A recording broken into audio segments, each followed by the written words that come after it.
আবাহনী বাংলাদেশ ক্রীড়াঙ্গনের অন্যতম বড় নাম। ফুটবল, ক্রিকেট সহ প্রতিটা খেলায় চ্যাম্পিয়ন দল বানায় ক্লাবটি।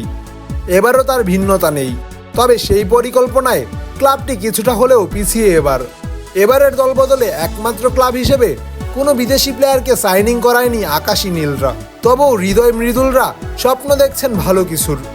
হ্যাঁ, অবশ্যই জানেন যে আবাহনী সব সময় চ্যাম্পিয়ন ফাইটের জন্য টিম গঠন করে। এই হিসেবে যদি আমরা কোচের ডিরেকশন অনুযায়ী যদি আমরা প্র্যাকটিস করতে পারি, তাহলে আমার মনে হয় না চ্যাম্পিয়নশিপটা কঠিন হবে। বিদেশি ছাড়া শক্তির বিচারে অন্য সব ক্লাব থেকে পিছিয়ে আবাহনী।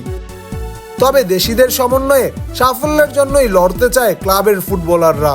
নিজেদের মধ্যে বোঝাপড়া বৃদ্ধি করে ঘুচাতে চান বিদেশিদের অভাব। আমাদের সবার জায়গা থেকে আসলে ইনসাইড দ্য ফিল্ড প্রুভ করতে পারি, এবং আমরা যদি আমাদের কোচিং স্টাফের যে প্ল্যানিং অনুযায়ী মাঠে আমরা আমাদের খেলাগুলো খেলতে পারি, অবশ্যই ভালো কিছুর আশা করছি। অন্যদিকে গোলকিপার মৃদুল মার্মা বিদেশি না থাকায় কাজটা কঠিন হবে স্বীকার করেছেন, তবে লড়তে চান নিজেদের সেরাটা দিয়ে। তো এখনও যেহেতু একটা ফরেন নাই, চ্যালেঞ্জটা বড়, কিন্তু আমাদের যে প্লেয়ারের কালেকশন, এই হিসেবে যদি আমরা কোচের ডিরেকশন অনুযায়ী যদি আমরা প্র্যাকটিস করতে পারি, তাহলে আমার মনে হয় না চ্যাম্পিয়নশিপটা কঠিন হবে। বিদেশি ফুটবলার ছাড়া চ্যালেঞ্জিং, তবে আবাহনী ফুটবলাররা আশাবাদী ভালো কিছু করার। সেই যাত্রায় ইমন হৃদয়রা পথ প্রদর্শক হিসেবে পাচ্ছেন কোচ মারুফুল হককে।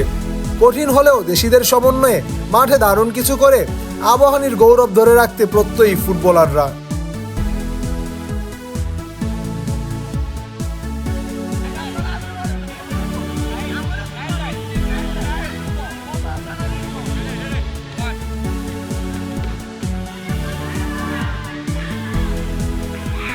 জামান আশরাফ, টিম স্পোর্টস।